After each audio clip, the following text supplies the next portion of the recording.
మీ business ఏదైనా మీ ఊర్లో promotion చేయాలంటే అది సుమన్ టీవీతోనే సాధ్యం. ఇప్పుడే సంప్రదించండి.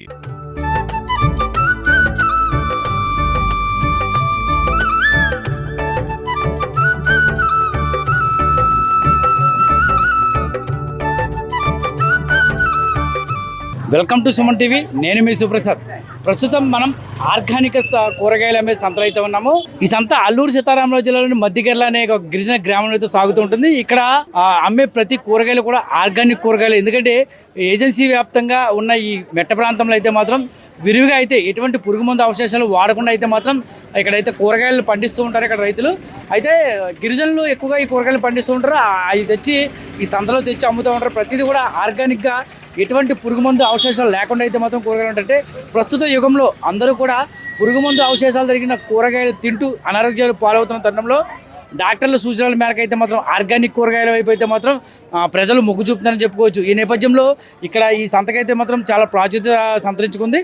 మనం చూస్తున్నాం కూరగాయలు ఇక్కడ టమాటాలు కానీ, అలాగే బెండకాయలు కానీ, వంకాయలు కానీ, లేదు మిల్లెట్స్, ఇవి కూడా మొత్తం ఏదైతే మొత్తం మిల్లెట్స్ ఉన్నాయో అవన్నీ కూడా ఇక్కడైతే మొత్తం ఒక ఆర్గానిక్ పంటగా పండిస్తే ఎక్కువగా ఈ ప్రాంతంలో ఎక్కువ బంగాళదుంపలు, టమాటాలు, అలాగే అన్ని రకాల కూరగాయలు కూడా ఈ ప్రాంతంలో అయితే మాత్రం ఆర్గానిక్ కూరగాయలుగా మాత్రం ఉంటాయి. అంటే ఈ సంతలో లభించే ప్రతిదీ కూడా ఒక ఆర్గానిక్ పంట అని చెప్పి మన చేతిలో ఉన్న కాలీఫ్లవర్ ఈ ప్రాంతంలోనే పండుతుంది. అలాగే ఇక వంకాయలు కానీ, టమాటాలు కానీ, బంగాళదుంపలు కానీ, ముఖ్యంగా అల్లం, ఇవన్నీ కూడా ఈ ప్రాంతంలో ఎటువంటి పురుగు మందు అవశేషాలు లేకుండా అయితే మాత్రం ఆర్గానిక్ ఎరువులతో పండించే పంటకైతే మాత్రం మంచి ప్రాచుర్యం పొందిన ప్రాంతమే. అలాగే మనం చూస్తున్నాం కదా, ఈ వంకాయ కూడా ఎటువంటి పురుగు మందు అవశేషాలు లేకుండా ఆర్గానిక్ పంటకైతే మాత్రం గిరిజనులు పండిస్తున్నారు.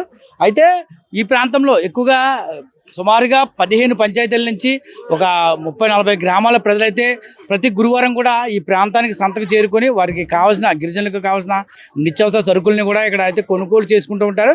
వారు పండించిన పంటను ఈ ప్రాంతానికి తీసుకొచ్చి అలాగే ఇక్కడ అంటే వస్తు మార్పిడి రూపంలో వారికి కావాల్సిన వస్తువులు అయితే మనం తిరిగి తీసుకెళ్తూ ఉంటారు. వారికి కావాల్సిన నిత్యావసర సరుకులతో పాటు అలాగే తినుబండారాలు కూడా చూస్తున్నాం మనం ఇక్కడ. ఈ ప్రాంతంలో కూడా ఈ తినుబండారాలని కూడా అన్నీ కూడా ఇక్కడ ఈ ప్రాంతంలో అయితే మంది ఇక్కడ వ్యాపారస్తులు ఇక్కడ చేసి వారికి అమ్ముతూ ఉంటారు. గిరిజనులు వీటిని ఎంతో ఇష్టంగా కొనుక్కొని తింటూ ఉంటారు. ఆ పండగకు సంబంధించి ఏంటంటే వీటి పేరేం పేరండి, బొండాలు, తీపి బొండాలు అనే కానీ, అలాగే జిలాబీ, జాంగ్రీ, పకోళ్ళు లాంటివి కూడా ఈ ప్రాంతంలో తయారు చేస్తూ ఉంటారు. ఇక్కడ గిరిజన ప్రాంతంలో ఎక్కువగా గిరిజన ప్రాంతాల్లోనే ఎక్కువ గిరిజనులు అయితే మాత్రం వారు ఏదైతే వంటలను వండుకోలేరో అవి ఈ సంత మార్కెట్లో వచ్చి ఇక్కడ వండుతున్న ఈ పదార్థాలను కొనుక్కొని వారైతే తీసుకుని వెళ్తూ ఉంటారు. అయితే ప్రధానంగా మనం చెప్పాల్సింది అయితే మాత్రం ఆర్గానిక్ కూరగాయలు మాత్రం ఇక్కడైతే మాత్రం చాలా ఎక్కువగా ఉన్నాయి. ప్రతి కూరగాయలు కూడా కాలీఫ్లవర్, క్యాబేజీ, క్యారెట్, అల్లం, బీట్రూట్, ముల్లంగి, అలాగే వంకాయలు, టమాటాలు, మనం చూసిన కాలీఫ్లవర్ లాంటివి కూడా చాలా వస్తువులు కూడా ఆర్గానిక్ పంటతోనే పండుతూ ఉన్నాయి. ఆర్గానిక్ అంటే ఎటువంటి పురుగు మందులు వాడకుండా పండించడం వల్ల వీటికైతే డిమాండ్ పెరిగింది.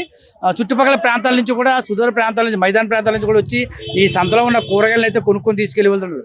రోగాల బారిన పడకుండా ఆర్గానిక్ పంట వైపు చూస్తున్న ప్రజలకు నిజంగా ఏజెన్సీ ప్రాంతంలో, మారుమూల ప్రాంతాలు జరిగే సంతలో ఒక వరంగానే చెప్పుకోవచ్చు.